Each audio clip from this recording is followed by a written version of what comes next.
परिंदा कोई पर मारे और काकर खान को पता न चले,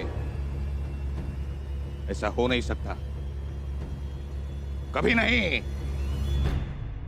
कधी कोणता प्रसंग येणार आहे हे काही सांगून येणार आहे का?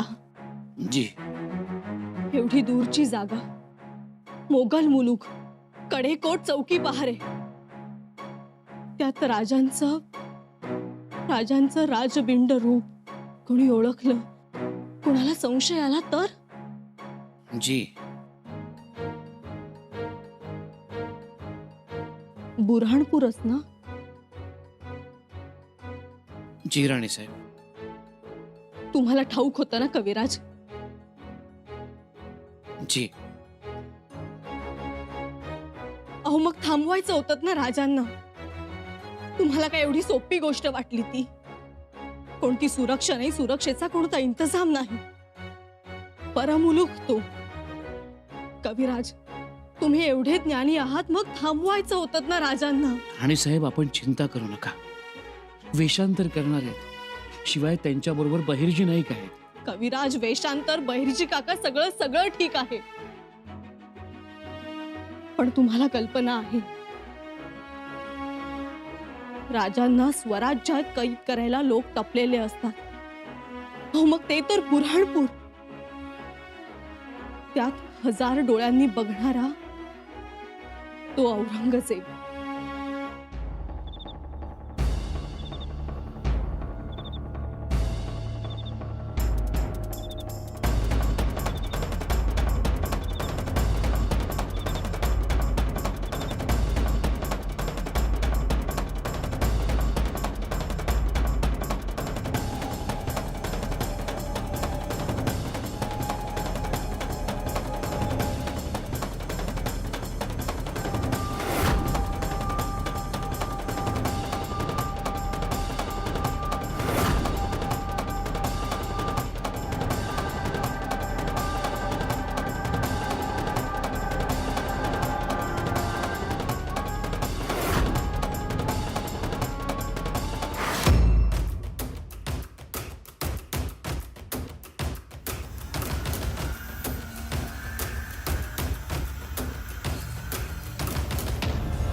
कौन हो तुम लोग?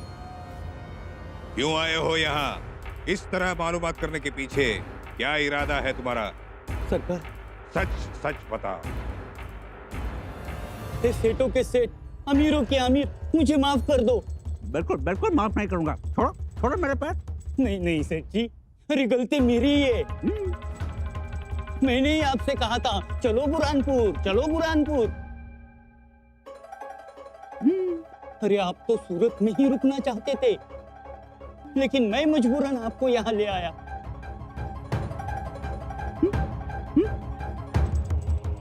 तो क्या फायदा हुआ? कुछ नहीं सेठ जी, कुछ भी फायदा नहीं हुआ। मैं गवार हूँ, अनपढ़ हूँ, लेकिन सेठ जी मैं सच्चे दिल से आपको यहाँ लेके आया था। सोचा था यहाँ आपकी मेहमान नवाजी होगी। मेहमान नवाजी?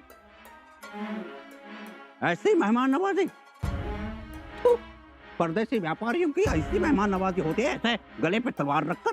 वही तो, मुझे तो अब ये फिक्र हो रही है कि आपकी 50 जहाजें अब तक तो सूरत के किनारे पे आ पहुंची होंगी। वही तो, आपकी 100 से ज्यादा बीवियां आपकी राह देख रही होंगी। 100 बेगम? वही तो, आपके 400 नौकर आपका इंतजार कर रहे होंगे। वही तो, फिर भी तुम हमें यहाँ ले आए। ले आया सेठ जी, ले आया, लेकिन खान साहब अब आप ही बताओ, क्या इसमें मेरी कोई गलती है? इन्होंने मुझसे पूछा था कि बताओ व्यापार के लिए यहाँ सबसे धनिक शहर कौन सा है, जहाँ बहुत सारा धन हो, जहाँ के लोग बहुत अमीर हो, जहाँ का अमलदार नेक दिल हो, राजा दिल हो, रहम दिल हो। और हुजूर मेरे सामने आप आ गए और मैं इन्हें बुरहानपुर ले आया। तो क्या हुजूर? अरे बुरहानपुर तो व्यापारियों का गढ़ है, गढ़। आप ही बताओ, यहाँ से अच्छी बाजार मंडी पूरे हिंदुस्तान में कहीं है? नहीं है ना? पहले मुझे ये बताओ, जी ये बहुत बड़े व्यापारी है, जी सेठों के सेठ है, जी रईस के रईस है। जी। इनकी 50 जहाजें सूरत में आई हुई है। जी हुजूर जी, बिल्कुल सच कहा। और उन जहाजों में बहुत सारा माल है। चंदन है, केसर है, मानिक है, मोती है, हीरे है, सोना है, चांदी है। क्या बताऊं? काका काका छोड़ो छोड़ो बात छोड़ो। सरदार तुम मुझे पहले ये बताओ, मुगलिया सल्तनत में परदेसी व्यापारियों की आवभगत करने का रस्म रिवाज इस प्रकार से है। रुको रुको, ये देखो, ये पर्शिया के बेशकीमती मोतियों की माला। हम बादशाह को नजर करने वाले थे। जब हम ये माला बादशाह को नजर करने जाएंगे और बादशाह हमसे पूछेंगे, बताओ व्यापारी, कुछ तकलीफ तो नहीं हुई ना? तो क्या जवाब देंगे हम? हाँ?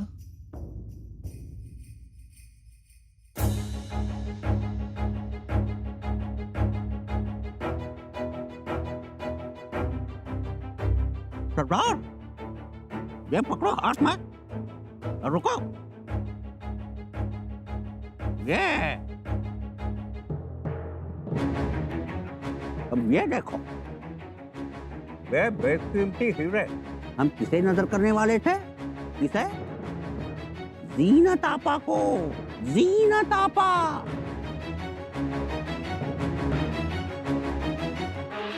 अब बोलो।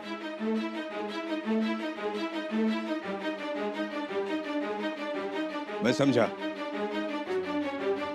आप बहुत बड़े व्यापारी हैं, आपके पास माल भी बहुत है। लेकिन मुझे ये बताओ, आप सूरत, जो 84 बंदरों का जहां व्यापार होता है, वो छोड़कर आप यहां क्यों आए? वही तो, नहीं आते, बिल्कुल नहीं आते। लेकिन उसकी वजह है संभाजी राजा। संभाजी राजा सूरत पर हमला करने की फिराक में है। लेकिन आप खुफिया रास्ते क्यों पूछते थे? अरे सरदार, जब संभाजी राजा सूरत पर हमला करने वाला है और हमारे पास माल है, तो हम अपनी हिफाजत के लिए फौज और खुफिया रास्तों की मालूमात नहीं करेंगे तो क्या मौसम की जानकारी लेंगे?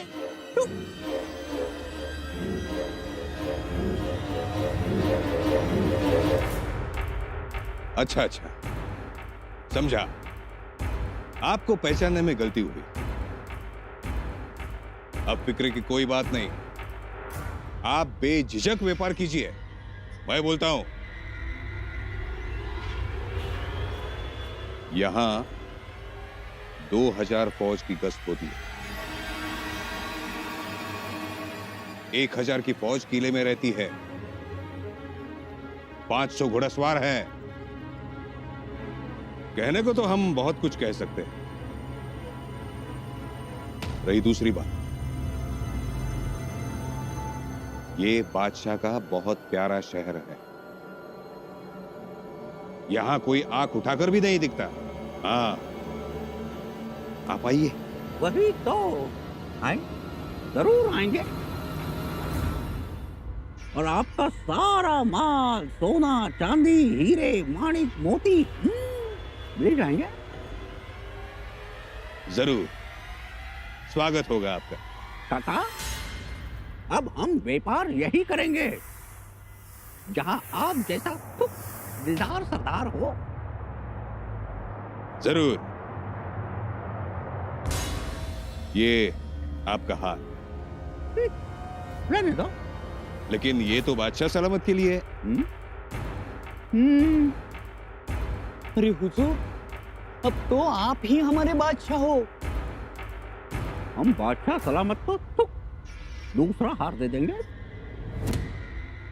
लेकिन इसकी कीमत? कीमत कीमत लेने फिर आएंगे।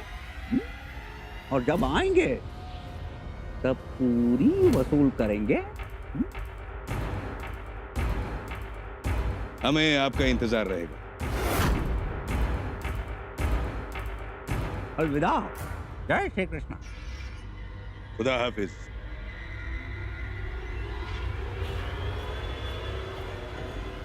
काकर खान आत्ताही तुला हार देतो. पुन्हा येऊ तेव्हाही हारच देऊ.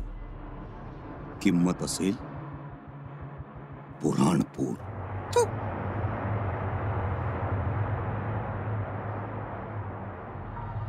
जीनत,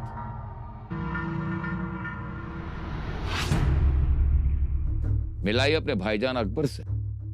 अब्बा जान,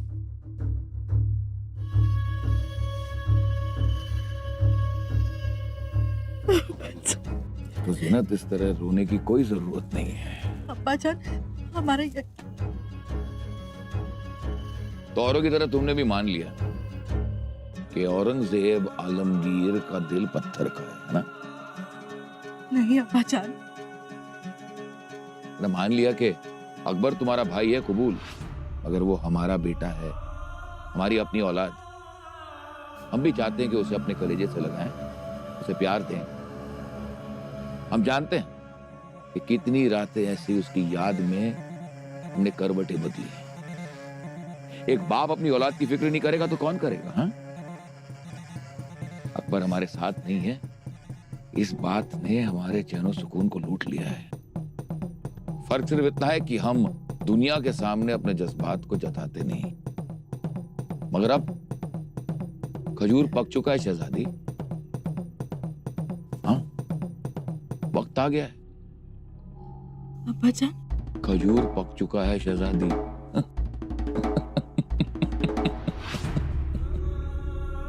खजूर पक चुका है।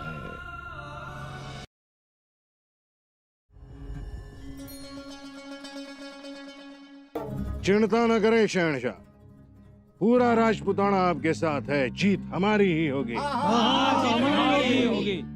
एकलिंग जी की सौगंध, हम आपके लिए लड़ेंगे, मर मिटेंगे।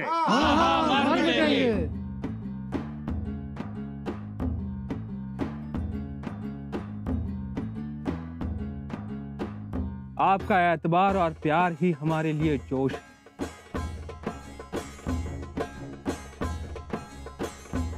हम आपको बता दें कि कल हमारी आपा हमसे मिलने आई थी, लेकिन हमने उनकी एक ना सुनी, उन्हें वापस लौटा दिया।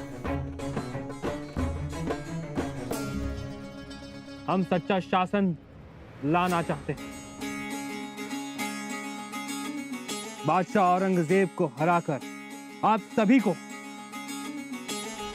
आपका हक दिलवाना चाहते हैं। जंग जीत के तख्त नशीन होने के बाद आप सभी पर हमारा रहम करम हमेशा रहेगा, ये वादा है हमारा। शहनशाह मोहम्मद अकबर की जय।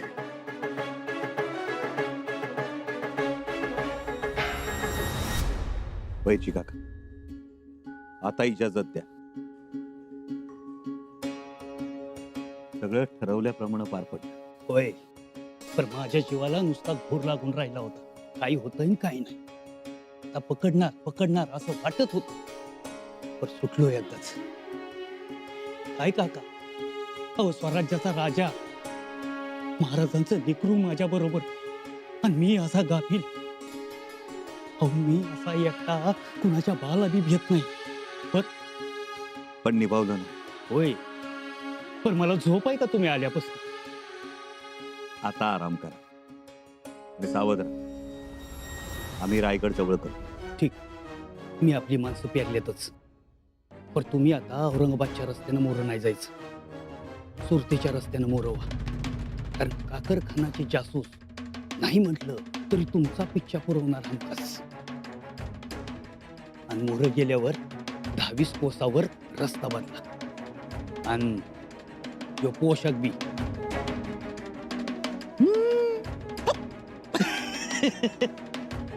काका, आता आम्ही परत येऊ ते बुऱ्हाणपुरावर हल्ला करण्यासाठीच. जी, आम्ही वाट बघतोय, पण आधी इशारा द्या. फक्त एक मोगम सांगतो, तिकडं औरंगजेब हरल्याची खबर आली रे आली का आम्ही घोड्यावर स्वार झालोच म्हणून समजा. चालेल, पण आधी कोडाच्या भाषेत निरोप पाठवा. येतो आम्ही.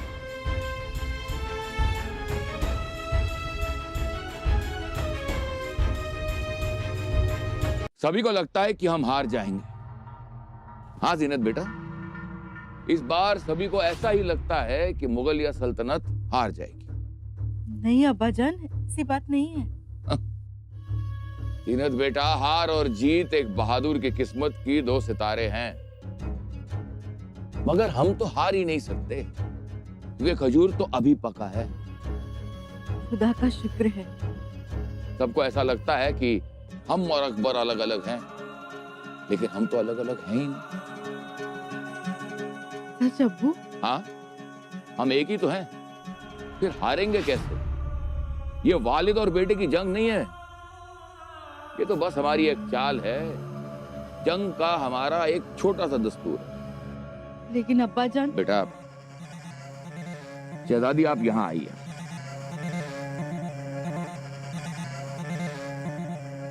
बैठिए, बैठिए.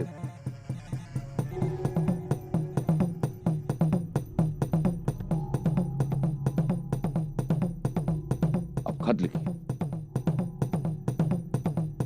अपने प्यारे भाईजान अकबर के नाम खत लिखिए. खत? खजूर पक चुका है. ये बात हमारे बेटे को भी तो पता चलनी चाहिए. लिखिए.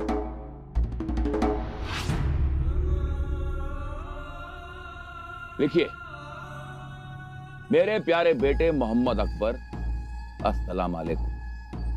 शहजादे, आज हमें वाकई आप पर फक्र हो रहा है.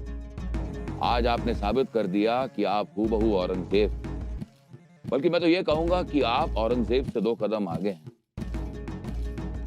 कितनी आसानी से आपने इतने मुश्किल काम को आसान कर दिया.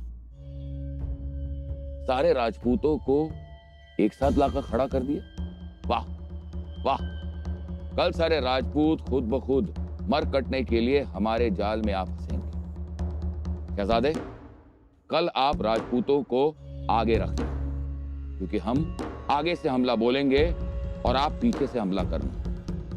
बेचारे राजपूत जिन्होंने हमारे प्यारे अकबर पर इतना एतबार किया था, इससे पहले कि उन्हें कुछ पता चले, उनका अपने आप ही खात्मा हो जाएगा. अब्बूजान, अल्लाह ताला की मेहर से वालिद और औलाद फतेह की राह पर.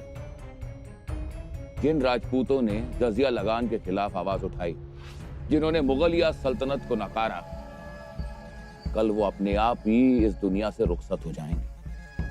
लेकिन बेटे, हमारे इस चाल के बारे में किसी को कानो कान खबर नहीं होनी चाहिए.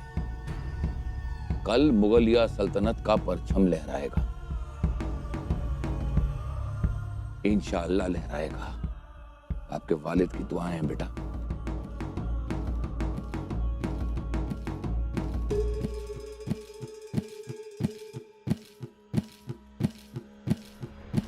अब्बाजान, आपके ख्यालात कितने ऊंचे हैं. मुगल सल्तनत के बारे में आप कितना सोचते हैं.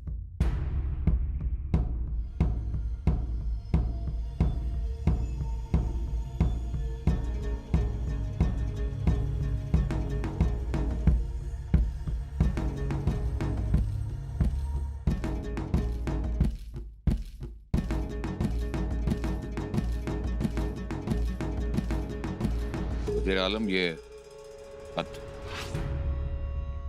जी जहां. शहजादे अकबर के नाम. जो हुक्म जहांपना, मैं यह खत शहजादे अकबर तक पहुंचा देता हूं. नहीं, ये खत शहजादे अकबर तक नहीं पहुंचाना चाहिए. यह खत राजपूतों तक पहुंचना चाहिए. राजपूतों के खेमे में किसी राजपूत सरदार के हाथ ये खत लगना चाहिए, वो भी आज रात. इंतजाम करो. जी. अब हम देखते हैं कि कौन बागी अकबर का साथ देता है, तो शहजादा अकबर कैसे फतेह हासिल करता है।